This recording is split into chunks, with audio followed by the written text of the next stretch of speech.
క్రైస్తవులు కూడా ఈ రోజుల్లో ప్రభువా ప్రభువా అంటూ కూడా వారి మనస్సుల్లో, హృదయాల్లో, జీవితంలో దేవుని చోటు ఉండకుండా బ్రతికే వీలు ఉంది. అలా ఉన్నారండి. నామకార్థంగా కష్టం వచ్చినప్పుడు ప్రభువా ప్రభువా అంటూ, కష్టం తీరగానే ఎప్పటిలాగా జీవించే బ్రతుకులు. అయితే మనుషులు తమ మనస్సులో దేవునికి చోటియ్య నొల్లకపోయిరి, అంటే వారికి ఇష్టం లేదు.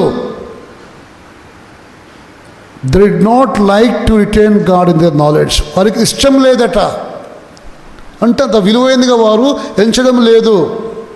దేవుడు ఉన్నాడు అంటే దేవుని వాడుకునే తీరు మనుషుల్లో. ఆలోచన చేయండి, ఇది మెచ్చడు దేవుడు. నీ మనస్సులో, నీ జీవితంలో, హృదయంలో దేవుని చోటు ఇవ్వాలి. ఎంత ఇవ్వాలి? కొంచెం కొంచెం కాదు, మొత్తం ఇవ్వాలి.